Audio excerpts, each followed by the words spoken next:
My name's Paul White.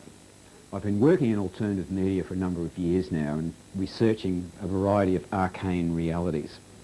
And in the course of this, we established a project some years ago called Missing Links, which grew out of our fascination with what's now known as the Earth energy grid.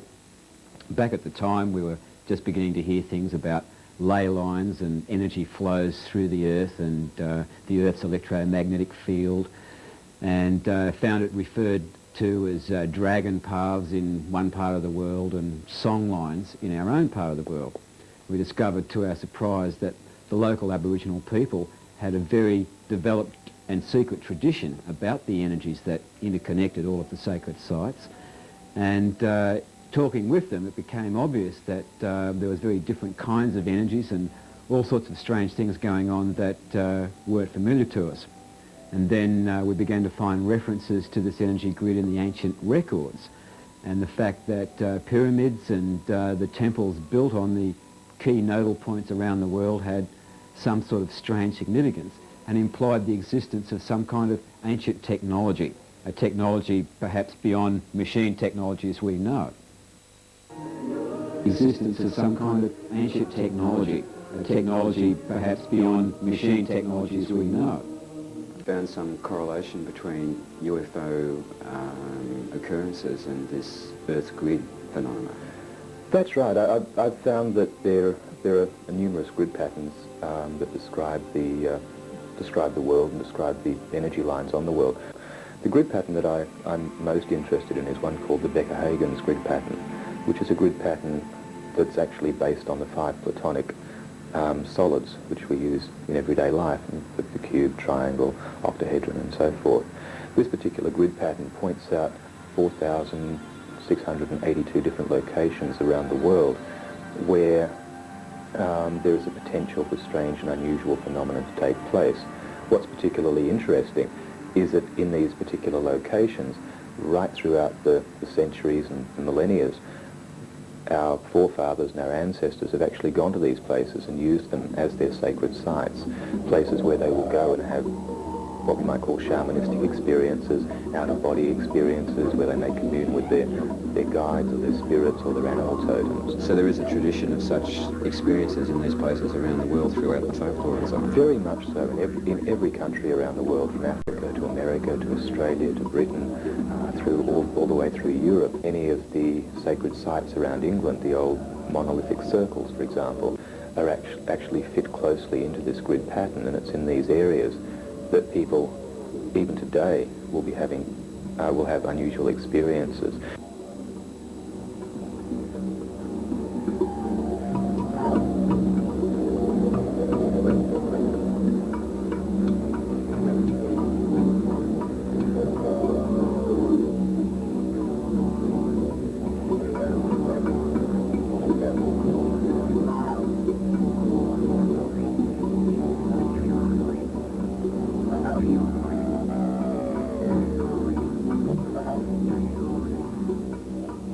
As a starting point, how did you come to stumble across the whole notion of there being some kind of grid system around the planet? It was a long process.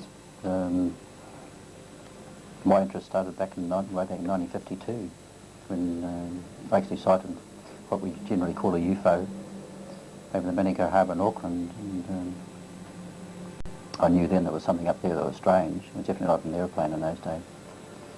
So I naturally got curious and kept looking for them in the future. I went through sighting reports and picked out all the ones that were hovering over positions, plotted them out on a map and found that they're all in grid lines.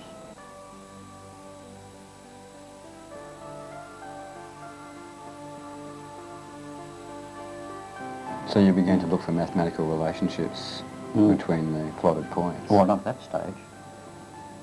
I considered then I'd probably found a section of a world system. So I had to wait again until this came up. Now that, this is harmonic 33. Yeah, that thing was photographed on the seabed of South America, and it was 13,500 feet under the surface. And we actually visited the ship that it was taken from. Talked to a couple of the scientists that happened to be there at the time, and they said it was an artefact. In other words, it wasn't a plant or anything. They'd given the actual position of that in latitude and longitude. So I calculated the opposite position on the other side of the world in Siberia, then spent a week or so drawing patterns on a plastic board to find some sort of a system, a pattern, as a hunch, and then hung that pattern on those two positions and swung it around until I fitted the section I found in New Zealand and found it fitted. Just slotted straight into it. So that was a relationship from two sides of the world on a... It was still just a hunch at that stage. I didn't know whether I'd hit it or not, but I just carried on from that point. And then had a good look at the polar sections of the system and broke it down into mathematics and found I could apply that to speed of light, gravity and mass. The notion that the Earth has a basic harmonic symmetry is very ancient. Even Socrates told his pupils that the real Earth viewed from above is supposed to look like one of those balls made from 12 pieces of skin sewn together. Some 2,000 years later, 3 Russian scientists called Goncharov, Morozov and Makarov had the idea of examining the globe to see if there was any pattern linking significant historical sites. There was.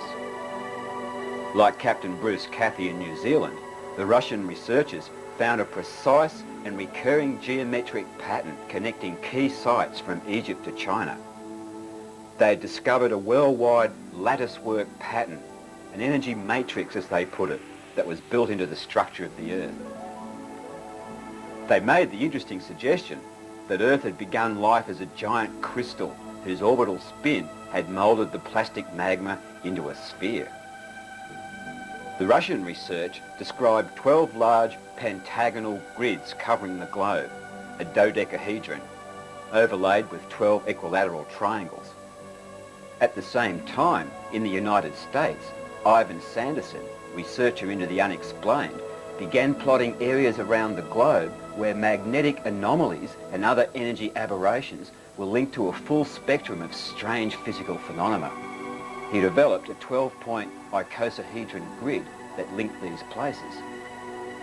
These 12 key areas of strange energy effects in the pattern of an icosahedron were also mapped out by scientist J.J. Hurtak in 1977. Then in the late 70s, the American scientific team Bill Becker and Betty Hagen combined the two areas of research, producing a combination icosa and dodecahedron.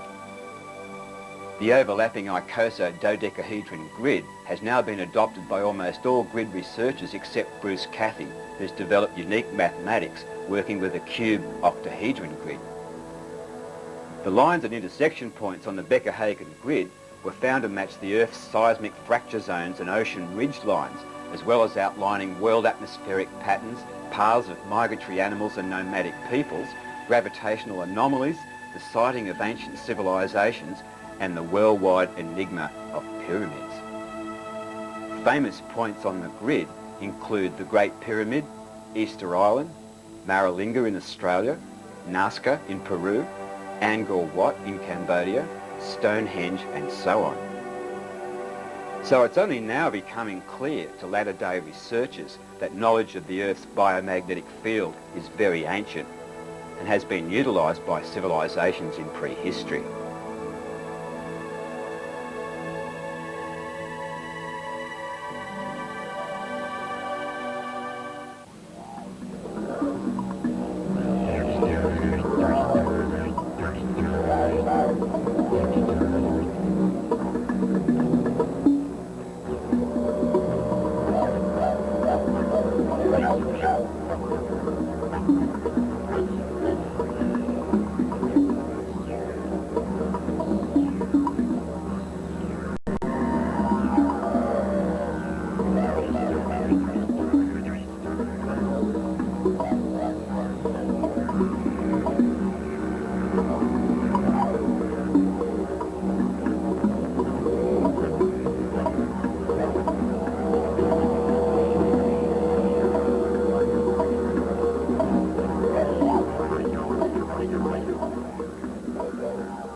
First of all, too, I tend to believe that civilization, and particularly advanced civilizations, go back a lot farther than most archaeologists would say. I think the typical story is that, well, mankind were cavemen, say, you know, at about 8,000 BC or something, and then around 6,000 BC, suddenly mankind was sort of stepped out of his caves, started building pyramids in Egypt and ziggurats in Sumeria or something like that. But according to the myths and legends that I had uncovered, and ancient Indian texts, that kind of thing, our history and the history of this planet and civilizations goes back many thousands of years more. Easily, I would say, back to 50,000 BC or 100,000 BC. In your investigations, have you come across any evidence of ancient technology and ancient artifacts that demonstrate a much higher level than, you know, sort of rock carving and so forth? Well, I think one strong form of evidence, I believe, is the actual ancient texts themselves. It's interesting to look at the ancient Indian epics, the Ramayana, the Mahabharata, which relate a history that is very ancient. They'll say how old it is, back to 20,000, 24,000 BC, which is completely different than the history that we're basically told, and it seems very fantastic. A history of civilization on our planet and of a technology far in advance of certainly what we give them credit. Well, I've traveled the world going to various sacred sites and visiting various gifted people to track down the new science aspects of these things. And one very interesting scientific project that took place during the 1970s was the so-called Dragon Project in England, where a number of mainstream scientists, the chemists and archaeologists, found very unusual energies emanating from some of the stones and some of the stone circles, as measured by ultrasonics, microwaves, infrared waves, Geiger counters, and so forth. And these energies were sometimes correlated with the solar cycle and the lunar cycle, suggesting some form of physical astrology, if you will, as if the Earth were alive and responding to these celestial cycles at various particular times.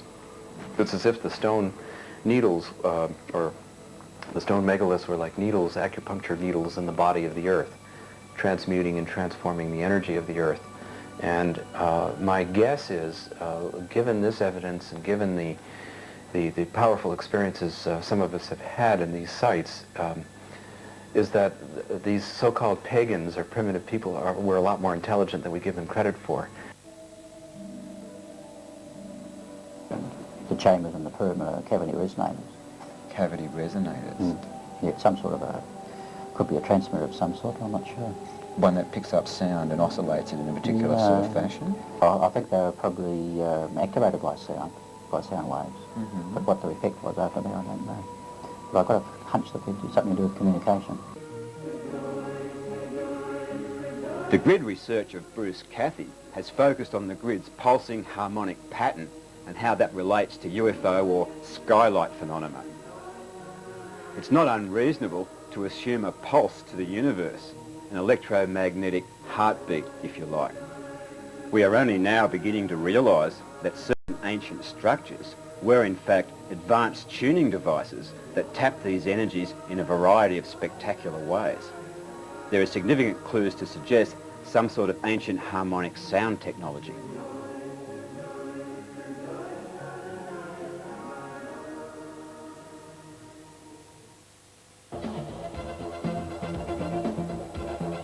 Parallel legends and shamanic traditions haunt the key power points on the grid. The mysterious time doors of the Amazon Indians, disappearing boats, planes and people, and stories of communication with gods. The Christian church, in the ritual and the traditions and the architecture of Christian churches, they were drawing on a lot of the more ancient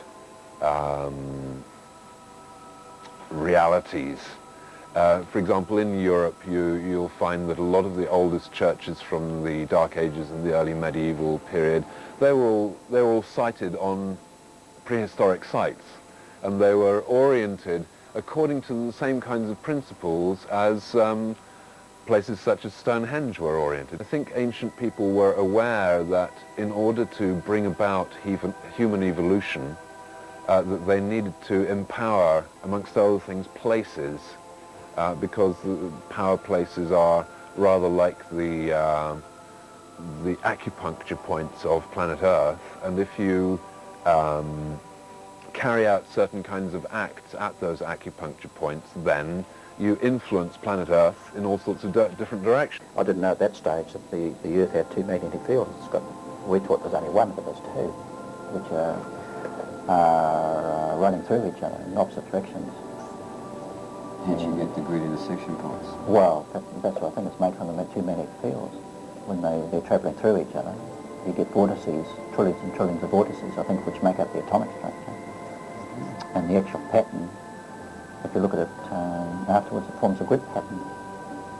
I think it's the magnetic field that creates matter.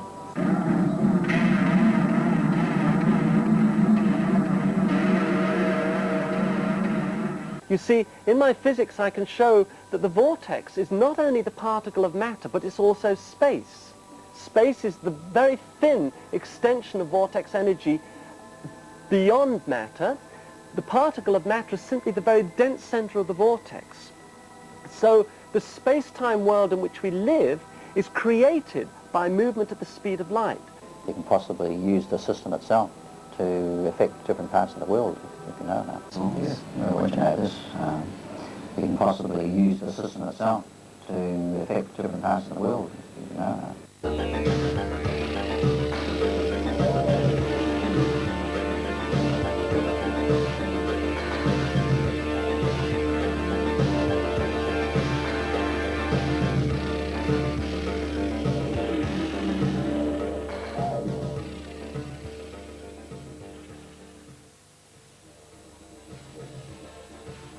In his tour de force book, The Keys of Enoch, scientist Jim Hurtak presents a metalinguistic code document that synthesises the occult, spiritual and scientific knowledge of the ages.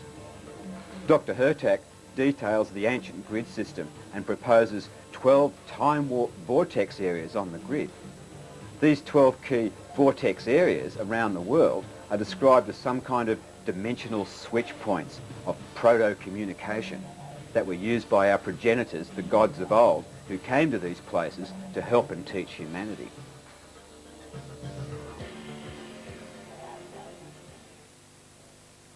Well, James Hurtak's input into the situation comes from several directions, one of which is his vast academic input through his several doctorates in many fields, including ancient languages, and his work with all of the scriptures of the ancient scriptures of this planet in the original languages, which he is able to read and understand, and he's done translations from Tibetan and whatever.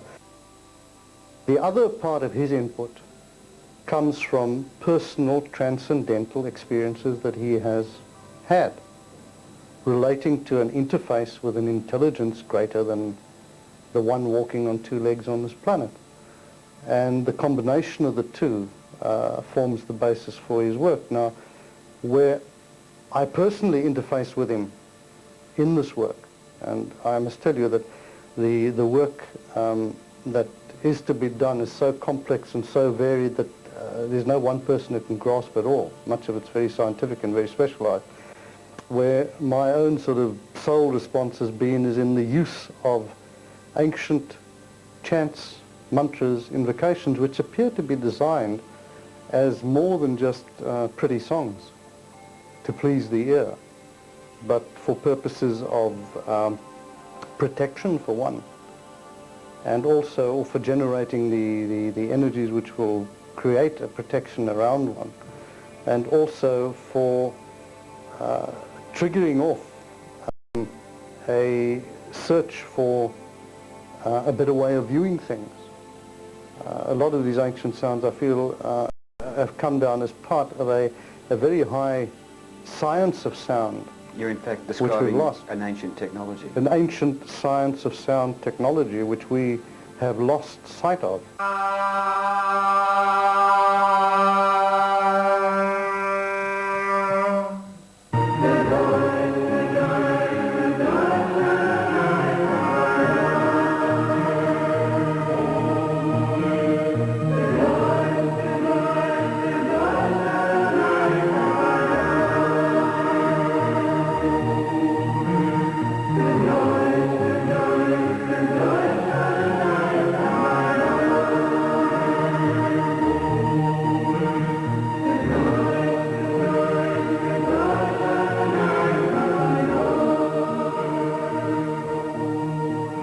To go straight to the point, what are the keys of Enoch, and why does this body of research feature so much in this whole thing about the Earth's grid and nodal points and sacred places and so forth?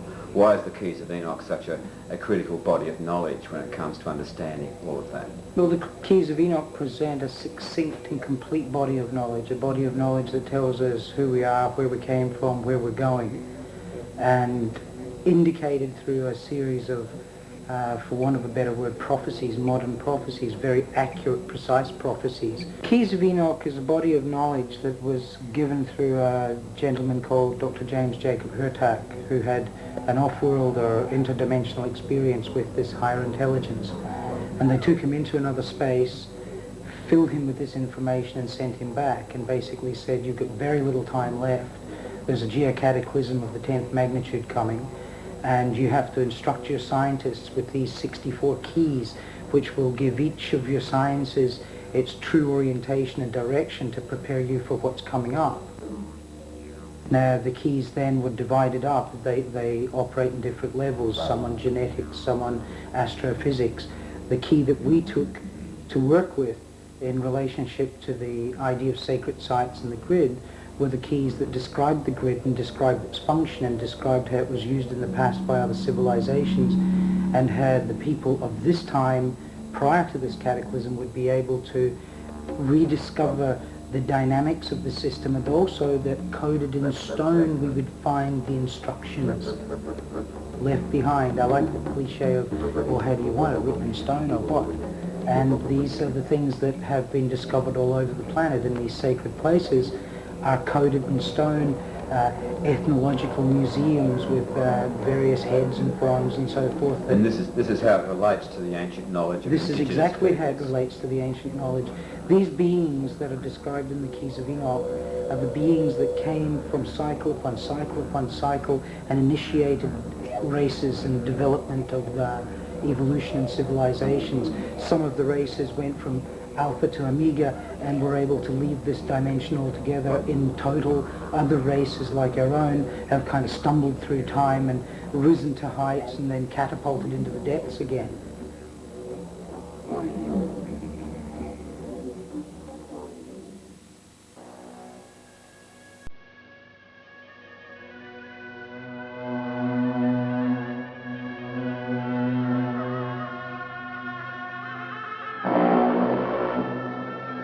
It's curious to note that the recurring Atlantis myth can perhaps be traced back to some ancient technological endeavour that went terribly wrong.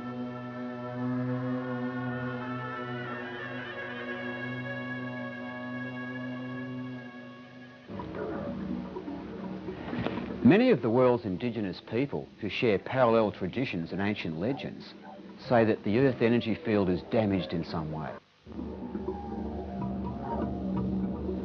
The Australian Aborigines, the Tibetans and the Hopi Indians point to nuclear testing and the high-tech mining at key nodal points having a dramatic effect on the Earth grid that could have grim repercussions, as happened once before, long, long ago. In fact, the old people say the big blow is coming again. If the mining disrupts the rainbow serpent, Boami, which is the energy grid, then they were very afraid that they would lose that particular part of the cultural teachings, the maintenance of the earth and all that sort of stuff. Because without that energy grid, then the teaching sort of just stopped.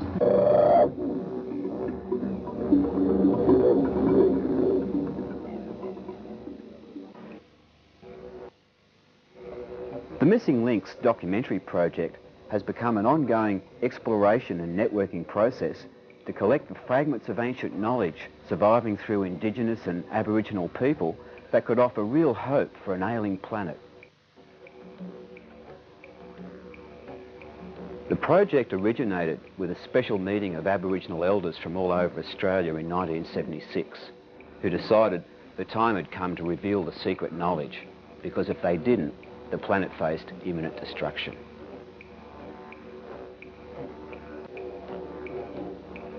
Under the direction of elder Aboriginal shaman and teacher Lorraine Naffy-Williams of the New South Wales North Coast Bundjalung tribe, a small group of black and white researchers, filmmakers and alternative media people have been conscripted into the investigation of ancient legends, myths and traditions.